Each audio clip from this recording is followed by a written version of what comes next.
Hello there, my name is Mr. Jinup, and today I wanted to talk about Dead Space 3's ending and what would possibly happen if there's going to be a Dead Space 4, as suggested by Adriel Hunter. First, let's start off with the ending of Dead Space 3 and Dead Space 3 Awakened.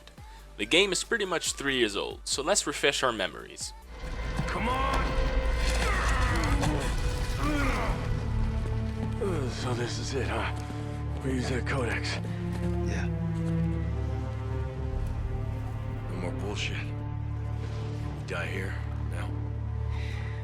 But Earth gets it tomorrow.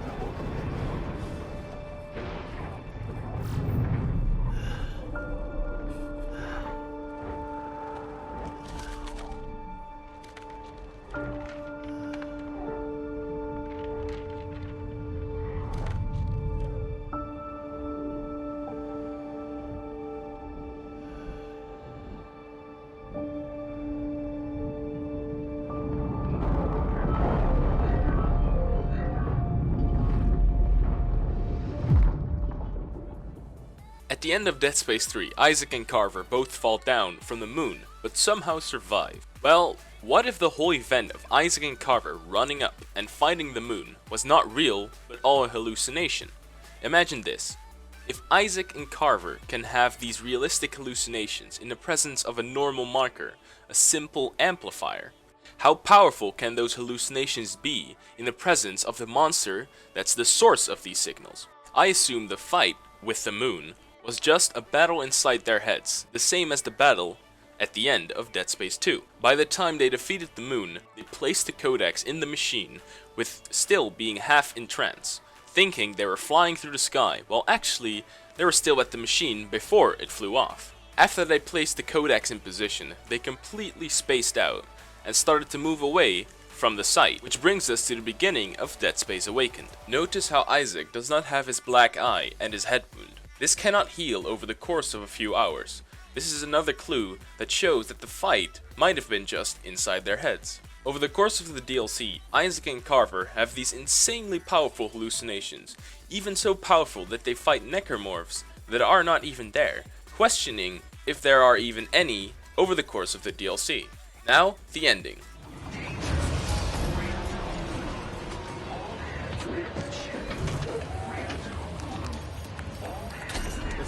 Let's go! We may just blow up. We may just get saved by aliens again. Just hit the damn button.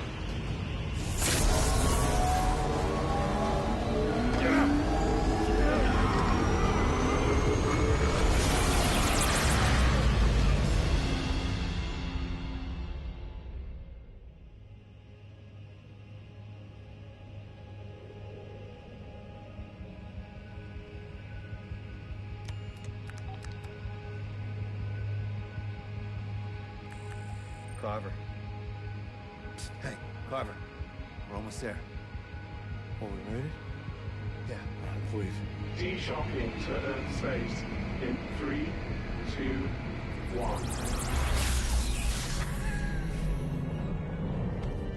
1. Earth Orbital Control, this is Isaac Clarke aboard the CMS Terra Nova requesting clearance, over. Are you sure you got the right channel? This is over 200 years old. Yeah, no, I changed it over, right? Trust me, it's right. Earth Gov Command, this is Sergeant John Carver. Do you read me? Is anyone there? It's weird. United Mining Traffic Flow, do you copy? Lunar Flight Control, this is CMS Terra Nova. Does anyone read us out here?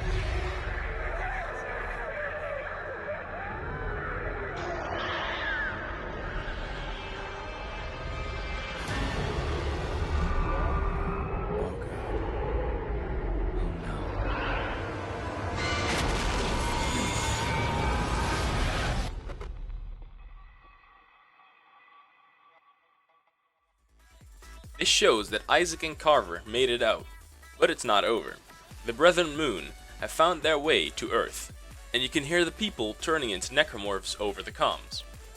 Well, this is my thought of how Dead Space 4 is going to turn out. Isaac wants to find Ellie, and the only way to find her is to go to the Lunar Control Station to check or find a list that will contain info about Ellie coming to the Sol System, followed by where Ellie landed.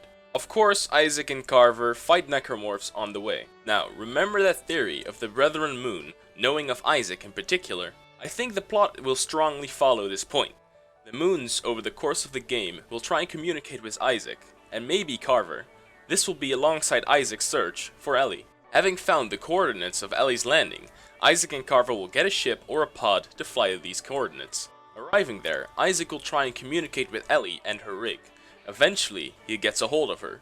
He finds out that she's pinned down somewhere and will try to save her. Now here's something that Visceral can play on. They can either make it a happy part or a sad one. A happy one is that Isaac will rescue Ellie and will go on saving the world. Now here's the one that would interest me more.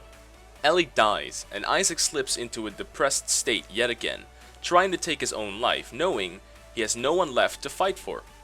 Here, Carver shows up, trying to stop him, and they get this whole monologue thing, yada yada. Eventually, Carver convinces Isaac to at least try and save the future of the mankind, telling him something like, if you're going to kill yourself, at least try doing it while saving the world.